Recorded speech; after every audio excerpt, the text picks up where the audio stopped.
Good morning प्यारे बच्चों। मैं हूं आपकी एजुकेटर पूर्णिमा अतर सिंह और हम आपकी मूल्यांकन कार्यपत्रक 4 करेंगे जिसका सब्जेक्ट है सामाजिक विज्ञान। तो बच्चों, नीचे दिए गद्यांश को हम पढ़ेंगे, फिर उसमें से क्वेश्चन नंबर 1 और 6 को करेंगे जो कि एक एक मार्क्स के हैं। हमारे पर्यावरण में उपलब्ध हर चीज जिसका उपयोग हमारी जरूरतों को पूरा करने के लिए है, बशर्ते कि इसके लिए तकनीक उपलब्ध है, आर्थिक रूप से संभाव्य है, यानी कि इसको निकालने के लिए इतने पैसे ना लगे कि इससे प्रॉफिट ना हो, और सांस्कृतिक रूप से स्वीकार्य हो, तो संसाधन कहलाती है। क्या आप भी मानते हैं कि संसाधन प्रकृति का मुफ्त आहार है? ऐसा नहीं है, क्योंकि वे मानवीय क्रियाओं का परिणाम है। मनुष्य स्वयं संसाधनों का महत्वपूर्ण हिस्सा है, क्योंकि वो जो पर्यावरण में उपलब्ध चीजें होती हैं उनको परिवर्तित कर देते हैं और तब उनका प्रयोग करते हैं। संसाधन को निम्नलिखित तरीकों से वर्गित किया जा सकता है, जैसे उत्पत्ति के आधार पे, यानी कि वो कहाँ से आए हैं, जैविक पदार्थों से या अजैविक पदार्थों से।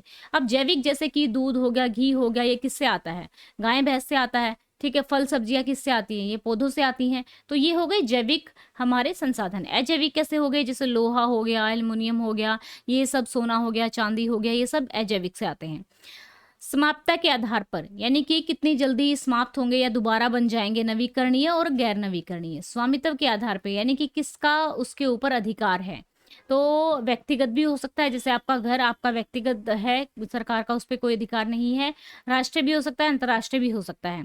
विकास की स्थिति, यानी कि संभावी भी हो सकता है, विकसित भी हो सकता है, भंडार भी हो सकता है, संचित कोष भी हो सकता है। ओके, तो किसी चीज को संसाधन कहा जा सकता है यदि वह क्या है, यदि वह उपयुक्त सभी है। तो ये आंसर आ जाएगा हमारा। ठीक है, डी आंसर हो जाएगा। संसाधन के बारे में निम्नलिखित में से कौन सा सत्य है? संसाधन के बारे में, मनुष्य वस्तुओं को संसाधन में बदलते हैं, वे स्वयं संसाधन है। तो ये आंसर आ जाएगा। ये नहीं होगा, ये नहीं होगा और ये भी नहीं होगा। अब निम्नलिखित में से कौन संसाधनों को वर्गीकृत करने का एक तरीका नहीं है? स्थायित्व जो है ये वर्गीकृत करने का तरीका नहीं है, बाकी हमने तीनों तरीके अपनाए हैं। किसी देश का प्रादेशिक जल उदाहरण है। ठीक है, तो यहाँ पे देखिए, सामुदायिक संसाधन का, व्यक्तिगत संसाधन का, राष्ट्रीय संसाधन का। जो किसी देश का प्रादेशिक जल है वो किस चीज का उदाहरण है? राष्ट्रीय संसाधन का। ठीक है, तो हमारा ये आंसर आ जाएगा।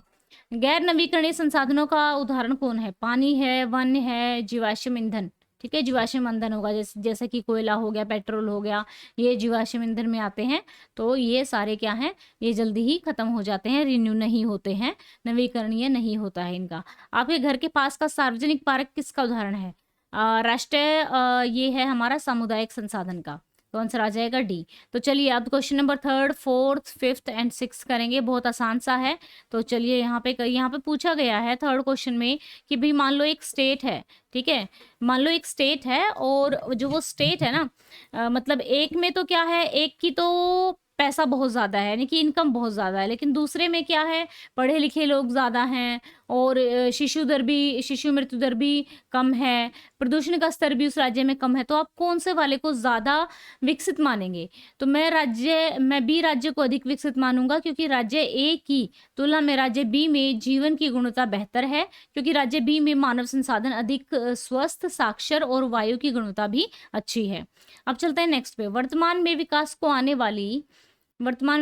आने वाली पीढ़ियों की जरूरतों के साथ समझौता नहीं करना चाहिए, कि भाई हम एयर क्वालिटी इतनी गंदी कर दें किसी चीज को डेवलप करने के लिए। ठीक है, तो क्या आप सहमत हैं? हाँ, मैं सहमत हूँ। इस प्रकार के विकास को सतत विकास कहा जाता है। ऐसा करके हम आने वाली पीढ़ियों के लिए संसाधनों को बचा सकते हैं, पर्यावरण को नुकसान पहुंचाए बिना विकास को संतुलित कर सकते हैं। फिर नेक्स्ट है, सतत विकास को अपनाकर हम सीमित साधनों के उपयोग की योजना बना सकते हैं।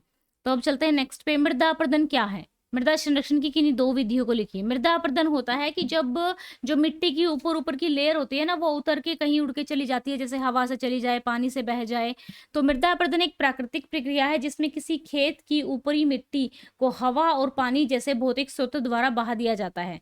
अब इसके लिए हमें करना क्या चाहिए? वनीकरण करना चाहिए। ज्यादा से ज्यादा वन उगाएंगे तो जो वन है वो मिट्टी की जड़ों को कस के पकड़ के रखेंगे, तो उससे जो है मिट्टी का जो अपरदन है वो नहीं होगा। अब अत्यधिक चराई की जांच ज़्यादा नहीं करनी चाहिए। जांच कह रही हूँ, चराई ज़्यादा नहीं करनी चाहिए, क्योंकि जानवरों द्वारा जंगल और घास के मैदानों का अतिचारण को ठीक से रोका जाना चाहिए। कोई अलग चराई के मैदान को किया जा सकता है। कृषि पद्धतियों को बदलना, हम अपनी कृषि पद्धतियों में कुछ बदलाव लाकर अपनी बहुमूल्य मिट्टी को बचा सकते हैं। ठीक है, विभिन्न देशों में विकास की तुलना करने के लिए महत्वपूर्ण विशेषताओं का वर्णन करें। आपके अनुसार सबसे महत्वपूर्ण विशेषता कौन-सी है और क्यों? विभिन्न देशों में विकास की तुलना करने के लिए उपयोग की जाने वाली विशेषताएँ हैं साक्षरता दर, स्वास्थ्य और जीवन प्रत्याशा और प्रति व्यक्ति आय। देशों की तुलना के लिए उनकी आय को सबसे महत्वपूर्ण विशेषता में से एक माना जाता है। ठीक है बच्चों, तो ये हो गई है हमारी आज की assessment worksheet. I hope so आपको वीडियो अच्छी लगी होगी, समझ में आई होगी। Thank you, have a nice day, may God bless you. अच्छे से पढ़ते रहो, आगे बढ़ते रहो।